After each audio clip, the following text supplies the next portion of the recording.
하나님 말씀 보겠습니다. 은혜 받으실 하나님 말씀 히브리서 13장 6절에서 8절 말씀이 되겠습니다. 우리 다 같이 말씀을 봉독하겠습니다.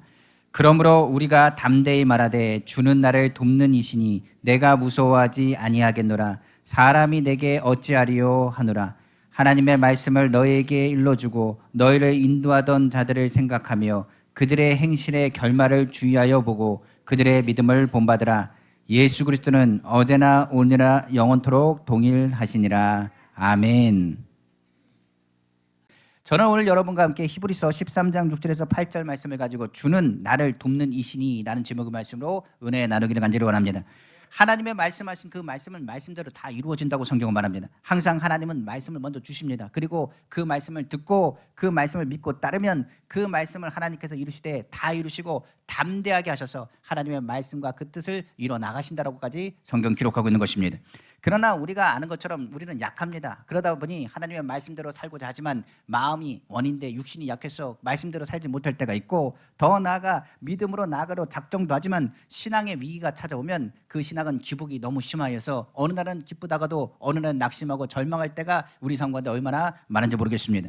간혹 신앙에 있어서도 시험 들 때가 있고 신앙생활에 하면서도 그냥 무너져 낭망하며 나는 안 되라고 부정적으로 생각할 때도 있기 때문에 그렇습니다. 그러나 이럴 때 본문의 말씀은 우리에게 힘이 되는 것입니다. 본문의 말씀은 주님께서 말씀하신 것처럼 나를 떠나지 않고 너를 버리지 않는다고 말씀하시며 하신 말씀이 오늘 본문 말씀이기 때문에 그렇습니다. 그러므로 말하기를 우리가 담대히 말하되 주는 나를 돕는 이시라고 말씀하고 있습니다.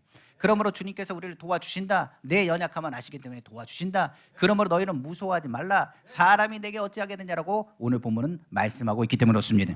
그러므로 오늘 우리는 본문을 통해서 알아야 됩니다. 여기서 무섭다는 것은 두려워하는 모든 대상을 의미합니다. 너희 환경이 될 수 있고 사람이 될 수 있고 이웃이 될 수 있습니다. 모든 물질적인 것, 경제적인 것, 우리의 삶에 있는 모든 찾아오는 두려움에 대해서 의미하고 있습니다. 그러나 이것에 대해서 하나님 도와주신다. 그러니 걱정하지 말라고 오늘 본문은 말씀하고 있는 것입니다. 그러므로 우리가 절망하지 않고 낙심하지 않고 희망을 갖는 것은 하나님이 도와준다는 그 약속을 우리에게 허락해 주셨기 때문입니다. 이 희망은 우리의 연약함을 잘 아신 하나님께서 우리를 향하여 예수 그리스도를 보내주시고 독장자 예수 그리스도를 십자가에 매달려 죽게 하시며 부활하시게 하심을 통하여 다 이루신 것이라고 성경 말하고 있습니다. 그러므로 우리는 십자가로 돌아가면 절망이 무엇이 되느냐? 희망이 되고, 그리고 슬픔이 기쁜 찬양이 되며 성경이 말하기를 근심 대신에 하나님의 영광이 되게 할 것이라고 성경은 또한 가리키고 있는 것입니다. 성경 한번 보겠습니다. 이사야 61장 우리 3절 말씀입니다. 무릇 시온에서 슬퍼하는 자에게 화관을 주어 그 죄를 대신하여 기쁨의 기름으로 그 슬픔을 대신하여 찬송의 옷으로 그 근심을 대신하시고 그들의 의의 나무 곧 여호와께서 심으신 그 영광을 나타낼 자라 일컬음을 받게 하려 하심이라고 성경은 말하고 있는 것입니다. 그래서 우리가 얘기할 때 예수 복음을 다른 말로는 예수 희망이라고 말합니다.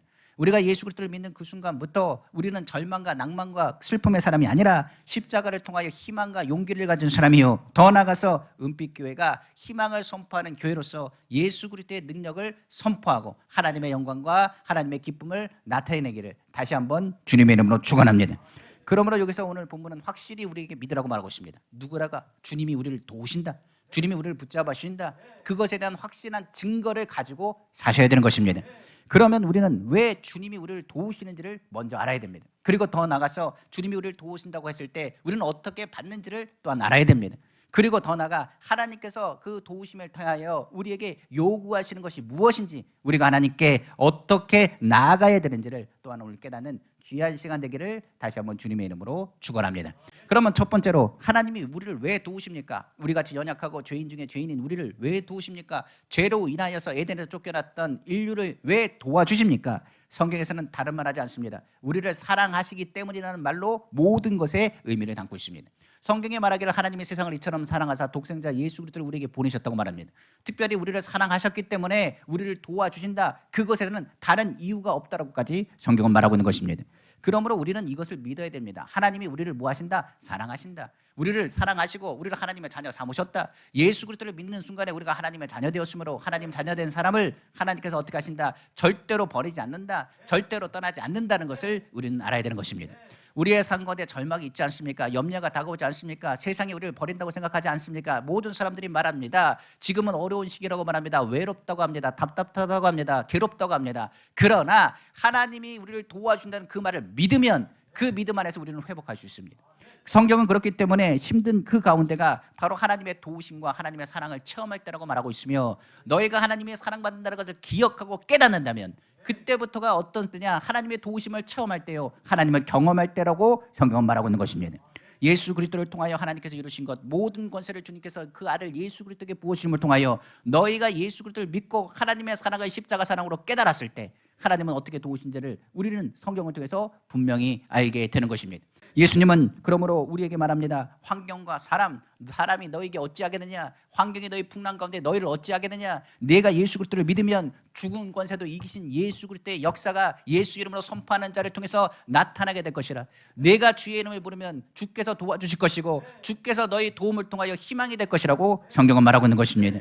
그러므로 예수님은 모든 권세를 가지시고 우리를 위해 하나님의 사랑을 증거하시기 위해 십자가 달리셨으며, 십자가에서 지시고 모든 죄를 청산하시고 부활 승천하셔서 하나님 보좌 우편에 앉으사 하나님께 구하여 우리를 돕는 자 되시는 성령을 우리에게 보내셨다고 성경은 기록하고 있습니다. 요한복음 14장 16절에 내가 아버지께 구하겠으니 그가 또 다른 보혜사를 너에게 주사 영원토록 너희와 함께 있게 하리니, 성경 기록하고 있습니다. 그래서 오늘날 우리에게 주님은 말씀하십니다. 성령을 너에게 보내신다. 성령은 누구시냐? 바로 진리의 영이라. 하나님이 너를 사랑하신다는 것과 하나님이 너를 사랑하시기 위해서 십자가 달리신 예수 그리스도를 생각나게 하고 기억나게 하고 너희로 하여금 절망이 아니라 낭망이 아니라 희망과 승리를 선포할 수 있도록 성령이 너희 마음과 심령을 주장하신다고 성경은 말하고 있는 것입니다. 요한복음 15장 26절입니다. 내가 아버지께로부터 너희에게 보낼 보혜사 곧 아버지께서 나오시는 진리의 성령이 오실 때 그가 나를 증언하실 것이요.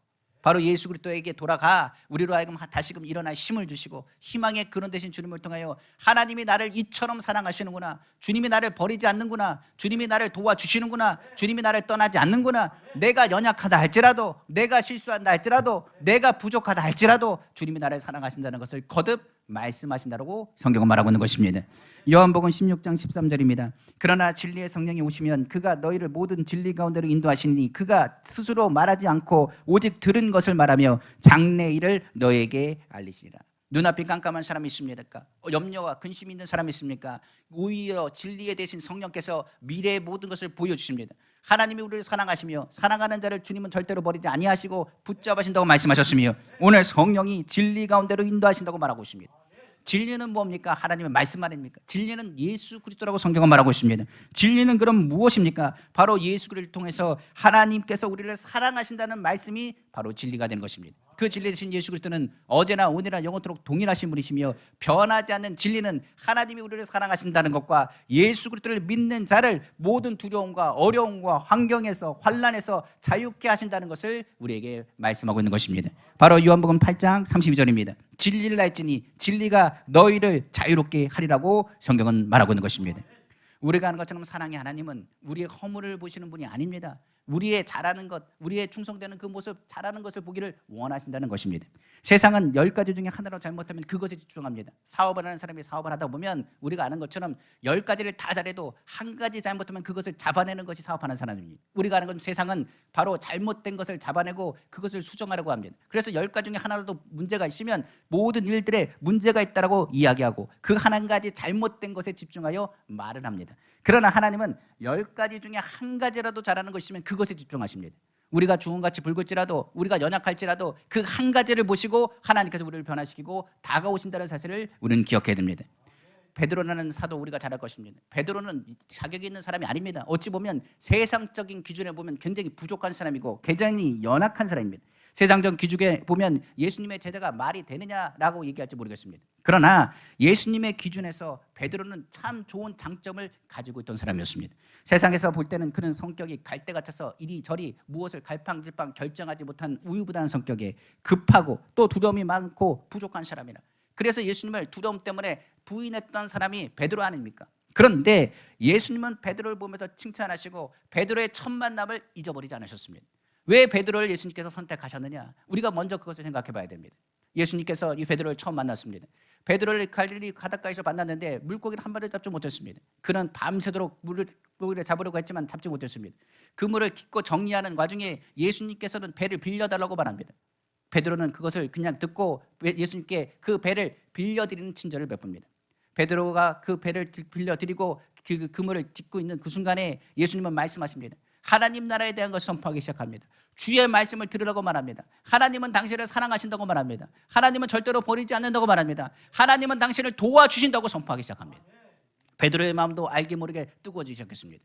예수님께 말합니다. 하나님이 도와주시는 것을 너에게 보일 것이라. 예수님께서 말씀하시기를 내가 그 물고기를 잡아들여. 그랬더니 베드로가 말합니다. 한마디도 밤새도록 잡지 못했습니다.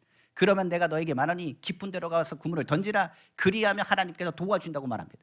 예수님의 그 말씀에 베드로는 말씀에 의지하여 깊은 데로 그물을 던지는 장면이 성경에 기록되어 있습니다. 그물을 던졌더니 물고기가 그물에 가득 차기 시작했습니다. 베드로는 그때 어떻게 행하지 아십니까? 물고기를 잡으려고 정신 팔릴 사람처럼 그 물고기를 잡으려고 배에 가득 실으려고 노력하지 않았습니다. 그도 빈배였을 때의 아픔을 합니다. 성경을 보니까 베드로가 어떻게 하는지 아십니까? 그 물고기를 잡을 때 갑자기 일어나서 주변에 있는 많은 빈배들을 향하여 손을 짓기 시작합니다. 말하기를 이리 오라. 물고기 이렇게 많다. 그러면서 나누기 시작합니다. 베드로는 긍휼을 베풀 줄 아는 사람이었습니다. 형제의 어려움도 헤아릴 줄 아는 사람이었습니다. 예수님이 부활하시고 나서 자기가 자격이 없다고 생각하고 예수님을 떠나갈 때도 예수님을 떠나가는 그 상황에 베드로를 쫓아갔던 많은 제자들이 있다는 것 아십니까? 베드로가 어떤 마음을 가지고 많은 사람에게 나눠주며 긍휼한 마음을 가지고 사랑을 베풀 줄 아는 사람이었다는 것을 성경은 말하고 있는 것입니다. 예수님은 베드로의 부족함을 압니다. 그러나 베드로의 부족함을 본 것이 아니라 그가 형제 살아가는 것과 어려운 것을 알고 이해하는 사람인 것을 누구보다도 알았기 때문에 베드로를 택한 것입니다. 무엇보다도 물고기를 잡는 그를 통하여 말합니다. 뭐라고 얘기하느냐? 이제는 사람을 취하는 어부가 될 것이라고 말씀하신 것입니다. 베드로는 누구를 통하다도 죄를 회개함에 있어서 자신의 잘못을 속히 인정하고 죄인임을 고백할 줄 아는 사람이었습니다. 베드로를 보십시오. 물고기를 잡고 나서 그런 얘기합니다. 두려워 말하기를 예수님 나는 죄인입니다. 나를 떠나소서 얘기했던 사람이 누군지 아십니까? 바로 베드로입니다. 누구보다도 예수님이 필요하다고 목소리를 높여 외친 사람도 베드로입니다. 배운 것이 없고 연약해도 그가 하는 모든 일에 성령이 도와주셔서 더 이상 나중에는 사람을 두려워하지 않고 하나님의 영광을 위해서 자신의 목숨을 버린 사람이 또 누구냐? 바로 베드로라는 사람입니다.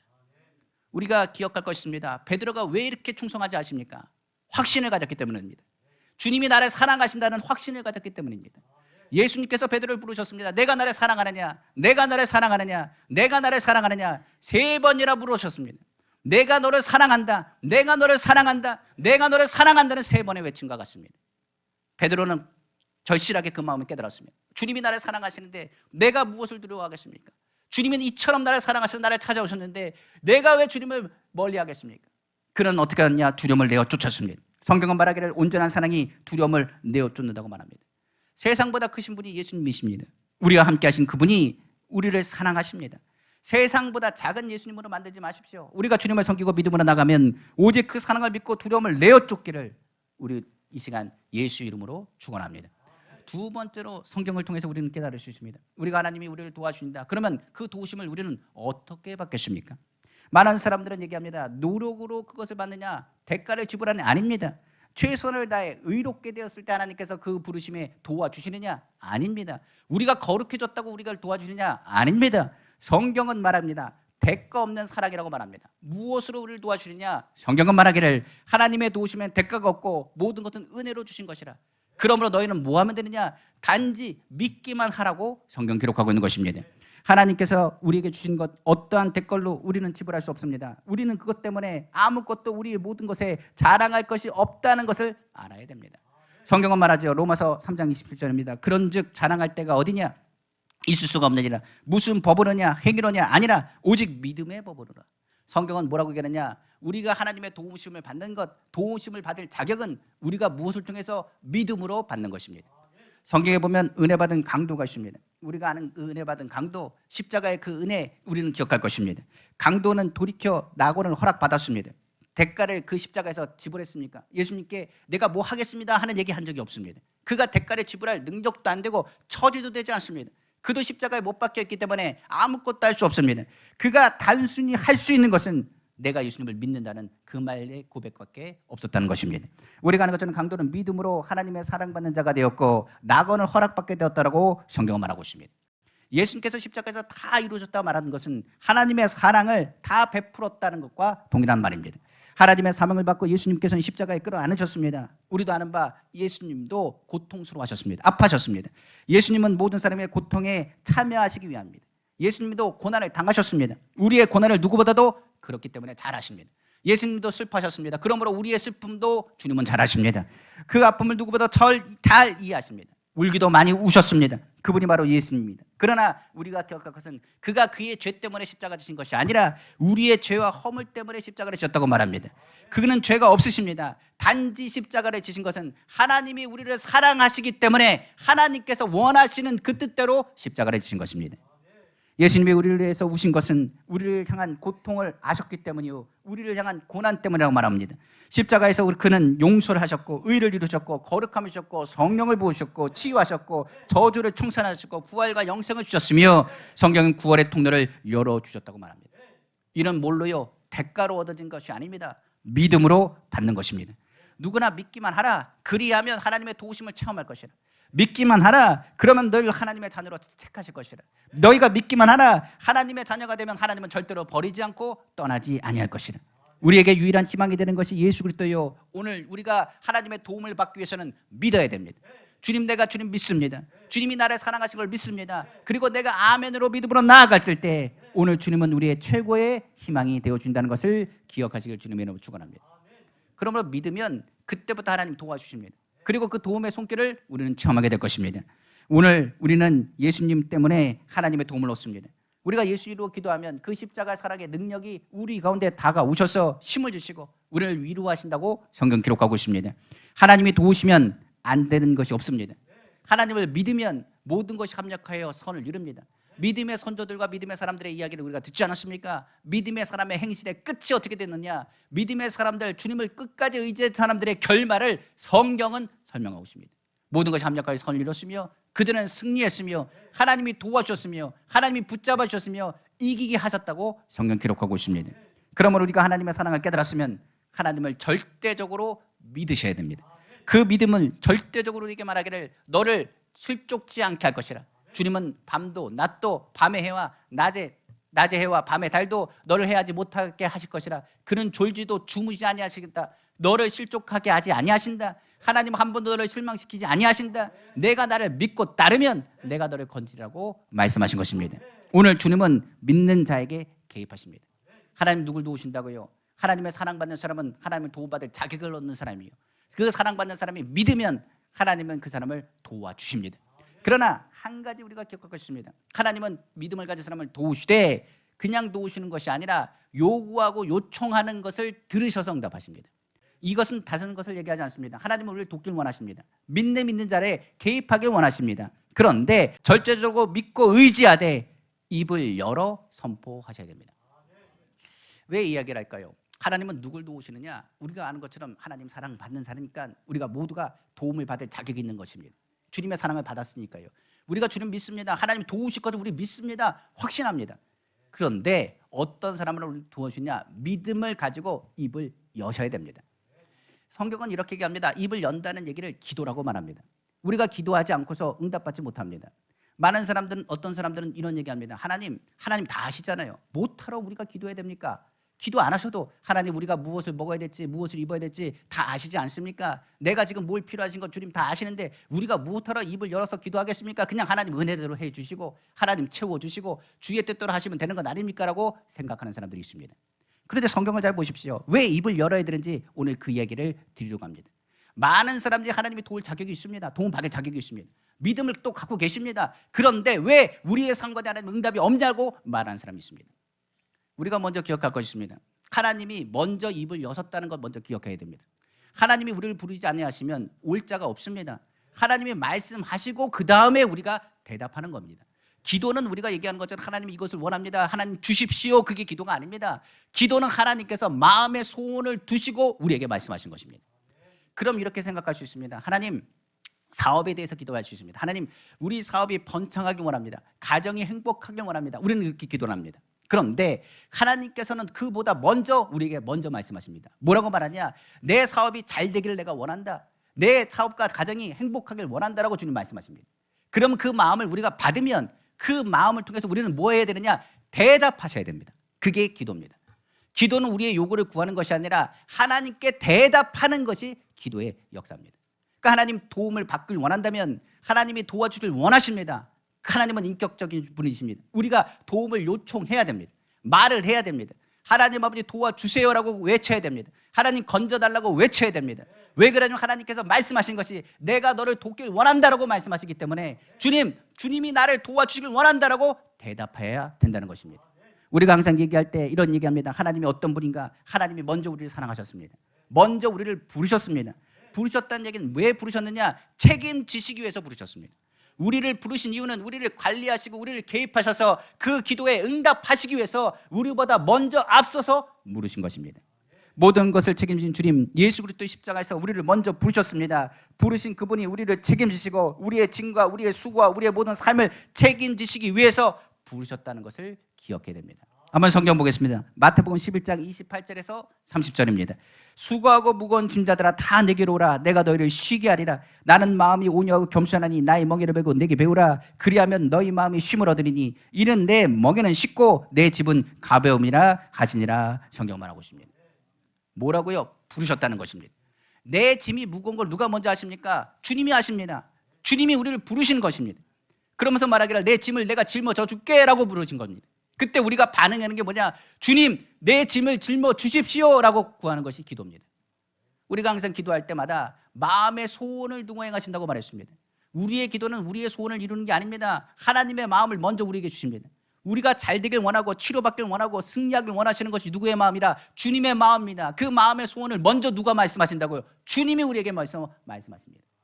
내가 너를 사랑한다 말씀하시고 우리는 기도하면서 주님 저도 주님을 사랑한다라고 고백하게 되는 것입니다. 그래서 기도라는 것을 우리는 믿음으로 바라봐야 됩니다. 하나님은 전지전능하신 분입니다. 그를 믿고 의지하는 것 하나님을 사랑하는 것입니다.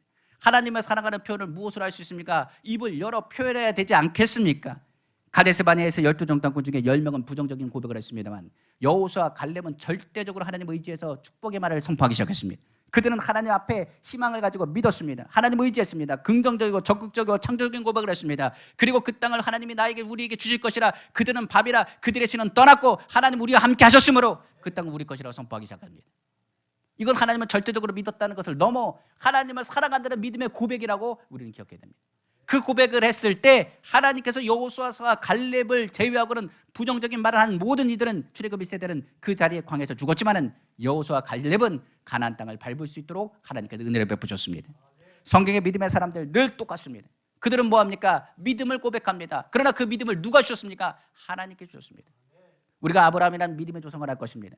아브라함은 자녀를 너무 갖고 싶었습니다. 하나님께 구했을 것입니다. 하나님 자녀 달라고 구했을 것입니다. 그리고 포기했습니다. 그러다 보니 이스마엘을 낳았습니다. 그 포기했을 때 주님께서 다가오셔서 하늘의 뭇별과 땅의 모래를 보게 하셨습니다. 그리고 하나님께서 다시 약속하기 시작하십니다. 그리고 그에게 말씀하십니다. 이맘때 너에게 자녀가 있을 것이라고 말합니다.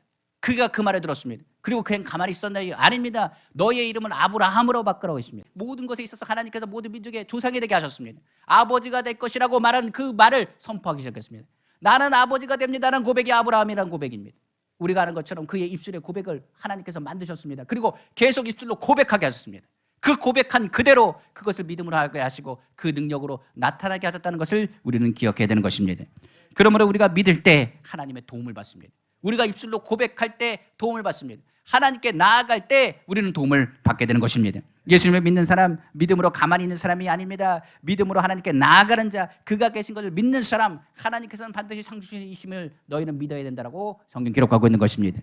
바로 히브리서 11장 6절입니다. 믿음이 없이는 하나님을 기쁘시게 하지 못하나니 하나님께 나아가는 자는 반드시 그가 계신 것과 자기를 찾는 자들에게 그냥 돌려버린다고요? 아니요. 상 주시는 이심을 믿어야 된다고 성경 기록하고 있는 것입니다. 그러므로 믿는다면 입술로 고백하셔야 됩니다. 하나님은 우리에게 뭘 주신다고요? 기도 내용을 주십니다. 그리고 이것을 뭐 하는 것? 네, 하나님 주십시오. 하나님 구합니다라고 입술로 선포하는 것입니다. 하나님은 사랑이요, 믿음이요, 희망이요, 입술의 고백을 들으시고 응답하시는 분입니다. 성경에 보면 우리가 아는 다윗과 골리앗의 싸움이 있습니다. 당시 다윗은 17세 소년이었습니다. 세상적인 기준으로 보면 골리앗은 장수입니다. 그는 전쟁에 능한 사람이었습니다. 세상적인 관점에 보면 다윗은 골리앗에 비하면 한참 부족한 사람이었습니다. 그러나 다윗은 세상 것을 계산에 넣지 않았습니다. 다윗은 오히려 하나님을 믿고 입술로 고백하기 시작했습니다. 그가 넣은 것은 바로 하나님이 나와 함께 하신다는 거였습니다. 이것이 믿는 자에게도 실질적인 힘이 된다는 것을 알아야 됩니다. 우리 삶 가운데 하나님이 우리와 함께 하십니다. 주님이 나를 도와주십니다. 주님이 나를 붙잡아 주십니다. 마음으로 생각하는 걸로 끝내지 마시고 입술로 선포하기를 원합니다. 주님이 나를 도와주십니다. 오늘도 좋은 날이 됩니다. 하나님이 나를 도와주시고 인도하십니다. 하나님이 축복하신다고 고백하셔야 됩니다. 골리앗 앞에서 다윗의 입술의 고백을 한번 들어보십시오. 세상의 칼과 창 내가 바라보는 것 그건 아닙니다. 나는 만왕의 왕이신 하나님, 나는 그분의 이름으로 섰다라고 고백했다고 성경 기록합니다. 사무엘상 17장 45절에 47절입니다. 다윗이 블레셋 사람에게 이르되 너는 칼과 창과 단창으로 내게 나와오거니와 나는 만군의 여호와 이름 곧 내가 모욕하는 이스라엘 군대의 하나님의 이름으로 내게 나아가노라. 오늘 여호와께서 너를 내 손에 넘기시리니 내가 너를 쳐서 내 목을 베고 블레셋 군대의 시체를 오늘 공중에 세워 땅의 들짐승에게 주어 온 땅으로 이스라엘의 하나님이 계신 줄 알게 하겠고 또 여호와의 구원하심이 칼과 창에 있지 아니함을 이 무리에게 알게 하리라. 전쟁은 여호와께 속한 것인즉 그가 너희를 우리 손에 넘기시리라. 이게 무슨 고백입니까? 하나님이 우리를 도와주신다는 얘기입니다. 우리가 인생을 전쟁터라고 말합니다. 세상은 그러나 하나님께서 운행하시고 모든 전쟁은 누구에게 속한 것이라 하나님께 속했다고 말합니다. 이스라엘 군대 하나님의 이름으로 나간 다윗, 하나님이 다윗을 도와주셨습니다. 그리고 그 입술에 선포하는 그 메시지는 누구의 메시지냐? 하나님께서 다윗에게 마음에 주신 메시지입니다. 그 메시지를 가지고 담대히 선포할 때 그 말씀대로 골리앗과 함께 블레셋 많은 중수들을 멸하게 하며 큰 승리를 이스라엘이 얻었다는 것을 우리는 기억해야 되는 것입니다. 그러므로 오늘 그 권세를 누구에게 주셨냐? 예수 이름으로 우리에게 주셨습니다. 우리가 예수 이름으로 기도하면 하나님께서 우리를 도와주십니다. 하나님께서 그 믿음의 고백을 통하여 역사하십니다. 그러면 하나님은 어떤 사람을 도와주시겠습니까? 오늘 예수 이름으로 부르짖고 기도하는 사람을 도와주십니다. 너는 내게 부르짖으라 내가 내게 응답하였고 내가 알지 못한 크고 엄밀한 일을 내게 보인다고 말했습니다. 주님께 부르짖어 기도하면 주님은 가만히 계지 않습니다. 부르짖는 기도에 응답하시고 그리고 하나님을 찾으면 만나주시며 하나님의 말씀 안에서 굳게 설 수 있도록 인도하시는 분입니다. 다윗의 고백은 그 말한 대로 골리앗만 무너뜨린 것이 아닙니다. 하나님의 영광을 드러냈습니다. 하나님은 우리를 도와주시며 하나님의 영광을 드러내길 원하십니다. 우리는 입술로 고백해야 됩니다. 하나님이 하셨습니다. 하나님이 도와주셨습니다. 우리 인생의 모든 것을 돌아보면 지금까지 우리의 모든 삶은 하나님의 은혜로 살았습니다. 앞으로도 주님의 은혜로 살아야 되며 주님의 도우심으로 살아야 된다는 것을 기억하시기를 부탁을 드립니다. 그러므로 오늘 하나님을 찬양하고 그 이름을 높이는 것, 기도하는 것, 오직 예수님으로 선포하는 말, 그 말이 삶의 전쟁터에 큰 무기가 된다는 것을 기억하시기를 주님의 이름으로 축원합니다. 말씀을 마치겠습니다. 오늘 본문 말씀 한번 다시 보겠습니다. 히브리서 13장 6절에서 8절 말씀입니다. 그러므로 우리가 담대히 말하되 주는 나를 돕는 이시니 내가 무서워하지 아니하겠노라. 사람이 내게 어찌하리요 하노라. 하나님의 말씀을 너희에게 일러주고 너희를 인도하던 자들을 생각하며 그들의 행실의 결말을 주의하여 보고 그들의 믿음을 본받으라. 예수 그리스도는 어제나 오늘이나 영원토록 동일하시니라. 주님은 그 사랑은 절대로 변하지 않습니다. 하나님의 사랑은 진리입니다.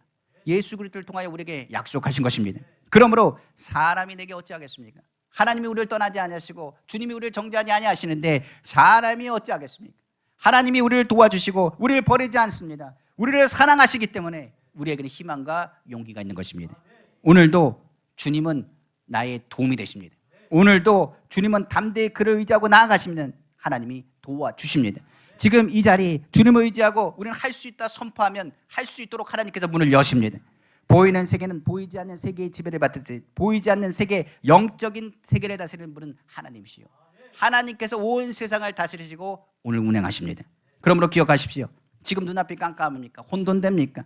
하나님의 영이 지금 이 자리에 운행하고 있습니다. 하나님의 영이신 성령께서 이 시간 우리를 도우시기 위해서 인도하신다는 것을 기억하십시오. 창세기 1장 1절에 2절입니다. 태초에 하나님이 천지를 창조하시니라. 땅이 혼돈하고 공허하며 흑암이 기쁨이 있고 하나님의 영은 수면 위에 운행하시니라. 하나님은 천지를 창조하신 분이십니다. 그는 없는 것을 있는 것 같이 부르시는 분이십니다. 그가 흑암과 어둠이 있는 우리의 삶 가운데 여호와의 신, 하나님의 신 성령께서 운행하신다는 것을 우리는 바라보시기를 주님의 이름으로 축원합니다. 만약 눈에 보이지 않는다고요, 성령은 눈에 보이지 않는다고 말하는 사람이 있을지 모르겠습니다. 안 계시다고 생각합니까? 그렇지 않습니다. 하나님께서는 이 자리에 계십니다. 니고데모에게 예수님께서 이렇게 말씀하셨습니다. 요한복음 3장 8절에 바람이 임의로 불매 내가 그 소리는 들어도 어디서 와서 어디로 가는지 알지 못하느니 성령으로 난 사람도 다 그러하다고 성경은 말하고 있습니다. 하나님의 성령은 눈에 보이지 않습니다만 바람이 불고 공기로 우리가 호흡하는 것처럼 하나님은 이 시간에 우리를 도우시고 운행하신다는 사실을 기억하시기를 부탁드립니다. 오늘 하나님의 성령이 우리와 하나님과의 관계를 연결하십니다. 하나님의 사랑을 깨닫게 하시고 주님의 사랑받는 자녀인 것을 증거하십니다. 하나님의 사랑을 받고 있음을 깨닫게 합니다. 그가 예수님께로 인도하고 그 십자가 앞에서 우리가 주님의 위로와 희망을 가지며 다시 일어날 힘을 얻게 될 것입니다. 그러므로 오늘 우리 주님의 전에 모였습니다. 그러므로 우리는 입을 넓게 열어 고백해야 됩니다. 하나님 도와주십시오. 하나님 오늘 믿고 주님을 바라봅니다. 하나님 도와주십시오. 하나님의 도움은 산을 옮긴다고 했습니다. 하나님의 도움은 기적을 일으키십니다. 사랑을 의심하지 말고 도우심을 바라보면 그 기도한 대로 구한 대로 하나님의 응답하심을 기억하시기를 주님의 이름으로 축원합니다. 마가복음 11장 23절 24절이죠. 내가 진실로 너희에게 이르노니 누구든지 이 산더러 들려 바다에 던져지라며 그 말하는 것이 이루어질 줄 믿고 마음에 의심하지 아니하면 그대로 되리라. 그러므로 내가 너희에게 말하노니 무엇이든지 기도하고 구하는 것은 받은 줄로 믿으라. 그리하면 너희에게 그대로 되리라. 믿으면 하나님 도와주십니다. 산만 옮기겠습니까? 우리의 마음과 우리의 심령에 구하는 기도마다 하나님께서 먼저 마음의 소원을 주실 것입니다. 그 마음의 소원을 선포하십시오. 그리고 믿고 주님 앞에 그 은혜를 구하면 우리 삶에 더 큰 하나님의 기적과 위로를 통하여 하나님의 능력을 체험하게 될 것입니다. 오늘 우리 성도님 한 가정마다 하나님 도우십니다. 오늘 위로하시고 세심을 가지고 기도하고 믿음으로 나아갈 때 오늘 주님을 체험하시는 귀한 날 되기를 다시 한번 주님의 이름으로 축원합니다. 기도하겠습니다.